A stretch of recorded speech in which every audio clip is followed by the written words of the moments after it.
Big Al's Rant with Cayden McFarland, powered by Jack Kissy Ford.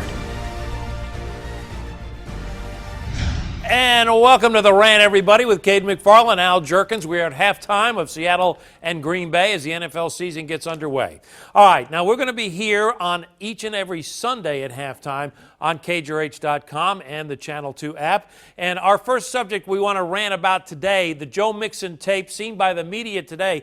As it turns out, Joe Castiglione, the athletic director at OU, Bob Stoops, the head coach, obviously, and OU president David Boren saw this same tape the day that Mixon was charged by the Cleveland County DA.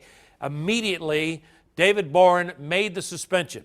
Now, even before the tape was released to the media today, Cayden, in my opinion, David Boren made the right decision before everybody was talking about the tape. I'm even more satisfied with what David Boren did after everybody has talked about the tape. I think there's a reason it didn't take David Boren very long to make his decision. What we heard from Max Resnick, who was down there and able to see the video for us at Channel 2, and just about everybody who saw it today is that it just wasn't good. And it's not going to look good when a 220-pound football player socks a woman right in the face and breaks her face in 4 different places.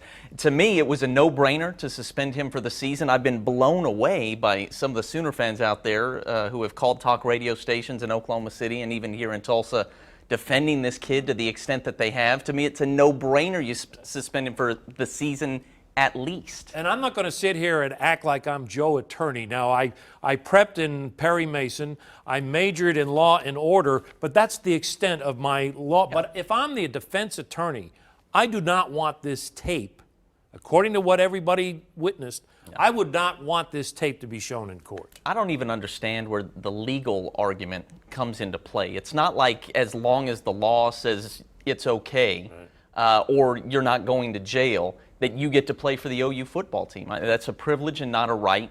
And there's a moral element of this thing that absolutely has to be adhered to. And, you know, David Boren did the right thing. Now everybody's wondering if Joe Mixon will return to the OU football team come this spring. Yeah. Well, there's always going to be a stigma tied to Joe Mixon. Sure. He's always going to be the player, fair or unfair, regardless of how you think about that. He is always going to be thought as the player who hit the girl. And let me say this. If the kid goes to class this semester, if he keeps his nose clean and he comes back, I really don't have a problem with him suiting up for the Sooners. And if he does big things, that's right. He'll always be remembered, at least in part, as the guy who hit the girl.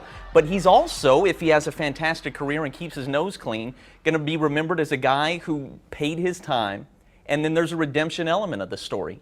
Is Ray Lewis only remembered as a guy who was involved, once upon a time, as an accessory to murder? Absolutely not. We think of the dancing and the All-Pro career and a Super Bowl champion.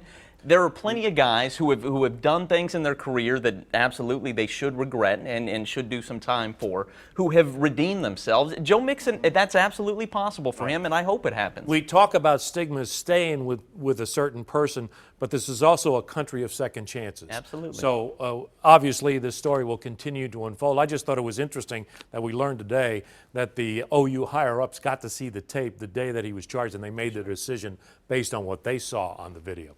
All right, topic number 2 for us. Now, I got to be the first one to tell you that when a team loses a football game, I have a hard time coming out of that game and saying, you know what, this is pretty good stuff. Yeah. But I've changed my mind on this one.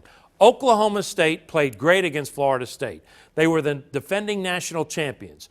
Oklahoma State, what I thought was really neat about the OSU performance was, yes, it was close. Yes, they made some big plays, but they went toe-to-toe athletically with Florida State. All we heard was how Florida State was athletic this, athletic that. Sure. Let me tell you something. OSU's got some studs on this football field, and they have a chance to be really good. Athletically and mentally. For those young kids to be unafraid of Florida State, it was really, really impressive. The way I put it on Sunday night was that OSU has had better teams. There is no doubt that in 2010 and 2011, the Brandon Whedon, Justin Blackman outfits were better than this group right now.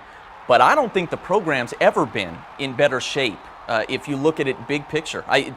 to lose 37 players from last year's 10-win team, and then in your very first game, take on a very experienced #1 team, defending national champion, and go toe-to-toe with them and play them within a touchdown, look out. Mike Gundy has done a fantastic job at Oklahoma State. And I'm not buying this Florida State overlooked OSU thing. They got up 17-0. Maybe they relaxed a little bit, but OSU showed enough guts to come back into this football game. And I'm wondering, if OSU recovers that onside kick, do they go downfield and win this football I'll say this. game? I never really had the feeling that Florida State was in huge danger. I felt like it was their game. They always had the lead, and I felt like Florida State was going to win it. I didn't feel they were in huge danger, but I thought OSU had some momentum. Had they recovered that onside kick, look at how Walsh just ran. I mean, they give it to Tyreek Hill. He could make a play. I think I heard somebody refer to J.W. Walsh as J.W. Patton. I like that. His you arm, like his pregame, his right? arm. Yeah, that's right. His you arm. Overheard the pregame. Yeah, awfully close to. It was brash. Winston. Let's put it that way. He got not in Winston's face, but very near Winston, and led a chant that was certainly brash. To me, the kid's a big-time leader. I like that about him. He doesn't have the greatest arm. He's not Sam Bradford. He's not Brandon Weeden. But neither was Tim Tebow. And I know that comparison right there is probably pretty polarizing, because Tebow was a Heisman Trophy winner and a 2-time national champion and talked about from coast to coast. Right. But I really do see some similarities. I think this team's going to win a lot of games with him. OSU has a chance to be 7-1 going into the final 4 games. Yeah, absolutely. But they are mistake-prone at times. J.W. Walsh showed that he was that Not last a perfect year. team. What they need to do is to avoid the mishaps that occurred at West Virginia last season. Yeah. They need to avoid that. Right. They need Handle to go business. into the final third of the season at 7-1. Tyreek Hill. How fun was he to watch? If you know what he keep this showed kid me? healthy. Yeah, he's quick. We all know that. We all knew that before the game. Absolutely. He's tough. He took some hits. That's what I said. That's what impressed me. I knew if he's a Big 12 sprint champion, I knew the kid was going to be fast. I've heard people talking about, oh, you can't believe his speed. I could believe his speed. I couldn't believe how great his moves were. Really did look a lot like Kendall Hunter going side to side. And then, as you said, his toughness. I mean, this is a football player. This is a guy that you have no problem getting the ball in his hands 20 times. You feel it looked like a guy who can, stand up to that. All right, we need to take a quick break. We need to rest a little bit because we got a little overly We've ranted excited. too much. Yes, we ranted. We'll be back to rant about the OU visit to Tulsa when we come back, so stay right where you are.